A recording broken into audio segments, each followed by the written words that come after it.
it's just turned 2 o'clock, so we should get the news any minute. I mean, who are we expecting not to be in the squad? We've heard a few things, haven't we? We've heard Henderson is likely not to be in. Marcus Rashford is likely not to be in. Those are the things that jump in, and the squad has been released. Yes, we go. Come on. So we've got 4 goalkeepers. Right. Jordan Pickford, the obvious one. Let's go, yeah. Dean Henderson, Yeah. Aaron Ramsdale, and James Trafford. What are your thoughts on those picks? James Trafford I did not expect to be in there. I imagine he may drop out having had no game time in the 2 friendlies that we've got coming up. But largely that's believable. That's not believable, but that's what we saw happening, right? Yeah, I mean, he was in the last... He was picked in the last squad as well. Who was? Trafford. He was picked, I think, for the last friendly. So what was that?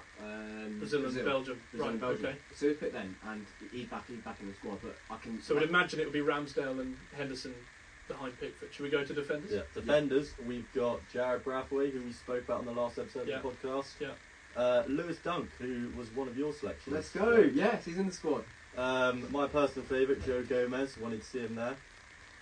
Mark Gahey, one of your top Lovely. picks for the team.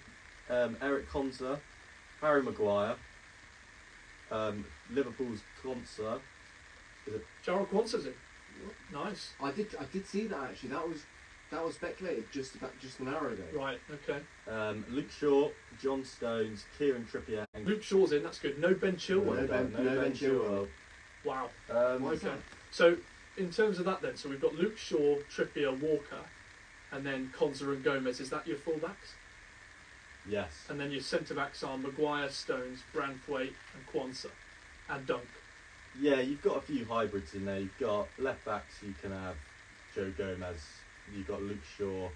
Kieran Trippier can play left back. Konsa plays left back. Is he a right back? Ezri Konsa Yeah. plays right back for Right Villa. back. Sorry. And then obviously Trippier can play right back. Carl Walker can play right back. So you've got Joe Gomez can even play on the right. Eric Dyer, I can't lie, I'm pretty Yeah, annoyed about that. I'm surprised about that too. Yeah. Eric Dyer. He That would've been seems to have gone off some of his usual suspects, as we'll get to with the midfield. So Trent Alexander-Arnold, Right. listed as a midfielder. Obviously, we know he's been very versatile. Conor Gallagher, Curtis Jones, Wow. Okay. I mean, I don't hate that. I don't hate that. Kobbie Mainoo, Right. Declan Rice, and your favourite man, Adam Wharton. Where is Jude Bellingham?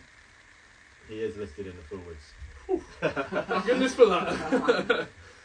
Right, okay. Right, reactions, Wharton, you wanted to see in the squad? Very, very pleased with Adam Wharton in there. I can't lie, I know I'm probably the only person in England thinking this, but I am annoyed that Henderson's not in there. It would have been good just to see him in there initially. I don't know.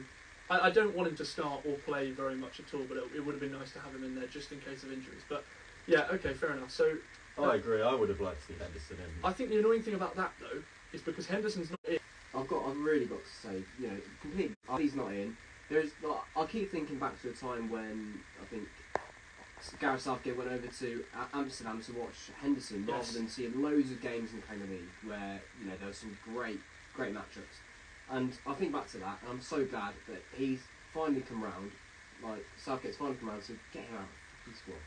Well, that'll be. He's probably gone over there to evaluate borderline pick, and he's decided he's not up to scratch with some of the others. So aside from Rice and Wharton, you've then got Trent Gallagher, Mainoo, and Curtis Jones. and Curtis Jones. That's it. Yes. Right. Okay. And then arguably a midfielder listed as a forward. Right. Jared Bowen, who you want Good, to see after good. very Yeah. impressive Very pleased. friendlies. Get in or not? That's interesting. That was one name we mentioned on the podcast last week. Do you think that's because it's a 30-man squad? I think initially, yeah. Yeah. Hopefully, we'll get to see him maybe against Bosnia or Iceland before the final squad is announced. Yeah, I'd like to see him in England. Sure. Even just a cameo appearance, that'd be quite nice. We've got the main man, Phil Foden, obviously, no-brainer with that one. Anthony Gordon, who we spoke a bit about. Good lad. What Nice do you reckon one. he'll bring to the squad? Or he's a left winger. Bowen and Palmer have probably been, aside from Saka and Foden, our best performing wingers this year. So it's great to know that Anthony Gordon's in there on the left side. I personally, I'd love him in the final squad. I really would. We had a bit of a debate about this one. You can see that coming. Yeah. Fair enough. James Maddison made it. Cole Palmer, Bukayo Saka, and then you've got Ivan Toney, and Ollie Watkins. Right, So okay, and that completes your 30-man. that is everyone. 3 strikers. So we are missing Pretty much every winger that we thought, I think. We are Is that missing Marcus Rashford, who we all left out. Yeah, Marcus Rashford's not in there. He's going to have to take out 4 players for that 26-man squad that he's got to decide. I don't know if he's going to take the full 26. Having seen things in the last couple of days, I think potentially. I mean, he's always said worries that we need 26. That's the big question. If he does, who's exiting that squad? It's got to be 1 or 2 attackers. Eze. I'd say Tony and Eze probably. Yeah. And Yes. Grealish though, what's going on there? And you've got Maddison. Well, you probably going to take out Trafford as well now. yeah. Trafford. I would Well, imagine. Okay, so who have we not got in there that I thought? Because that feels a bit like there's quite a few that I would say are obvious omissions. So who are we missing? Oh, Chilwell, Dyer, we're missing. Dyer should have been in there. I would have had him in there, but Yeah. I understand anyone not saying that. Defender-wise, we've got Levi Colwell's not in there. Colwell's not in there. Yeah, hasn't played an awful lot in the second half of the season, so I can understand that. Okay, so actually, I am starting to lean towards having heard that now that he might not go for 26. I don't see him taking anywhere near all of those attackers. Yeah, but why would I you... remember squad harmony as well. You know, every time he picks an 11-man squad, in a 23-man squad, he had 12 players that were unhappy. In a 26-man squad, he got 15 who are unhappy. That's something to take into consideration. So it came out 7 minutes ago, and the reaction straight away is no Sancho. What do we think of that one? I think I that's don't totally mind. valid. Yeah, I think he's had one good game. There was a lot of hype straight after one good game. But No Rashford, which we spoke about. Yep. Callum, coming to you. No Ross Barkley. Oh, God, yeah. You know, he was never going to pick Ross Barkley, now, was he? Like, as I said, that game against Ajax, it was a great game that Ross Barkley had that one time as well. I mean, well, he's had plenty of other good games, but yeah, Ross Barkley's not going to be in it. I kind of would have thought if he's going to 30-man squad, maybe. huge fan favourites. This No is Mason clearly Mount. Mason No, Mount can't that's get an in. excellent. No Mason Mount. Yeah, I'm not surprised. That's one of his biggest favourites. You know, it's been in the media for years. But Mason Mount has not made an England squad since the World Cup. So There's a lot of reaction about people going, "Where's Southgate gone? Who's replaced? Who's because he's finally going for Replacing young, him, he's- exciting players. It does seem like people's reactions aren't going to be criticising him of picking his favourites this time. Yeah, well, Um, Phillips we knew wasn't going to be in there. no Henderson Phillips. out is going to do Southgate a world of good in terms of public opinion. Jarrell Quansah, Ezri Konsa, Joe Gomez, Jared Branthwaite, that's in your defenders alone. I mean, that's making him very popular to start with. James Trafford, I mean, if we're going by the whole young players are exciting, that's another one. Midfield, we've got Adam Wharton and we've got Kobbie Mainoo. Didn't expect to see them both in there, if I'm honest. And then in your attack, Cole Palmer, I mean, you couldn't really not pick him for a 30-man squad. You've got some exciting players in there. And one young lion who hasn't made the squad is Harvey Elliott. What do you make of that? It's tricky, isn't it? I heard someone say to me the other day, "Oh yeah, Curtis Jones and Harvey Elliott, they're literally the same player." I kind of know what they mean in terms of they've had a very similar progression. Callum, what do you reckon? Harvey Elliott, come on. I'd take Curtis Jones over Harvey Elliott, to be honest. I like him. I like when I see him play for Liverpool in the Premier League, but it's not. I'm not seeing enough for him to get in.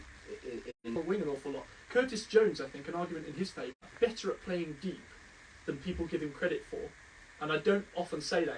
I was slagging off Kobbie Mainoo for being more attacking than people quite realise.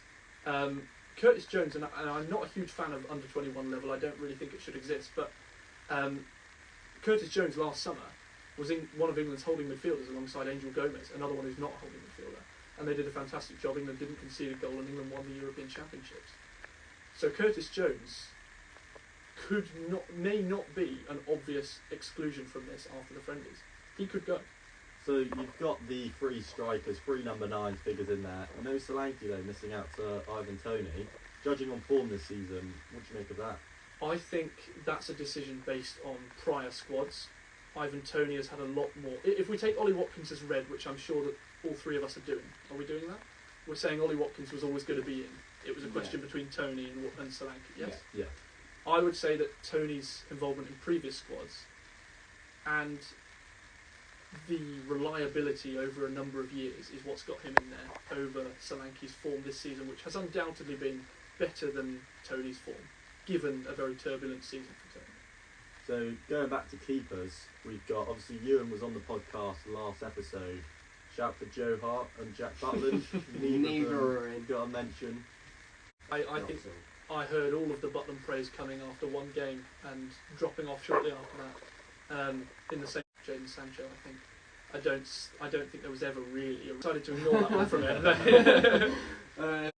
You know, James Trafford is someone that I really like the look of coming up, but he's not going to be in the Euro squad. I'm really happy that Aaron Ramsdale's still in it. You know, he's a great keeper. He just hasn't had the game time, and hopefully, you know, he's one of the goalkeepers that has been training. You know, because he's not had an injury. Yeah, no Nick Pope in the squad.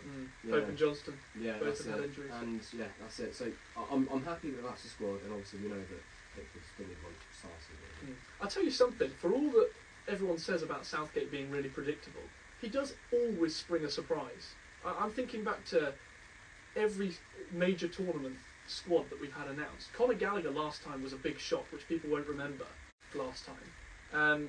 First call up. Ben Godfrey got his first call up. They both played major parts in the two friendlies, largely because England had teams in the Champions League final.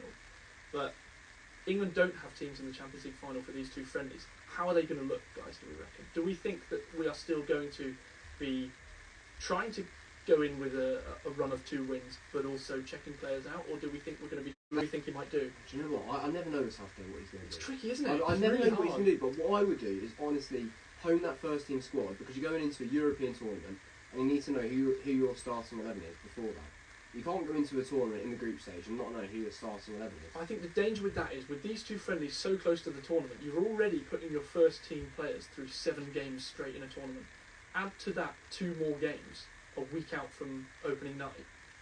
Suddenly you've got a string of 9 games, and the fitness worries that we've already got in this squad are exacerbated. Yeah, so maybe it's that you don't play all of your first team players in the one game or both of the games. It's that you watch how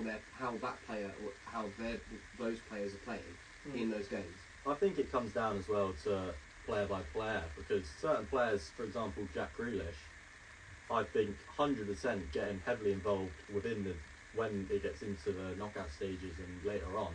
But for friendlies, warm-ups, he doesn't need to be having game time. But players with just as much talent, if not probably our most talented player, Phil Foden, I think you should get him in the friendlies, try and get him in a bit of form. I needs the game time. You know, he's not been playing as much as Foden has. He's deliver your performance. Whereas Phil Foden harshly about not getting involved in the game, maybe not being his usual City form. Putting him in, especially seeing him link up with Bellingham in the last friendly, it might be worth establishing a relationship now with them two before we get going. If I can help cast our minds back 3 years ago to the first friendly we had against Austria at I think it might have been Old Trafford, our front 4, we had Grealish as the 10, Lingard started on the left, who ended up not going to the tournament. Saka started on the right, who ended up playing a massive part in the tournament, but let's not forget, he'd never played for England on the wing at that point. He'd always been at wing back. And Kane started up front. So it was kind of, you know, a few starters, a few fringe players. Yeah, it's tricky, isn't it? It's so tricky. You don't want to get anyone injured.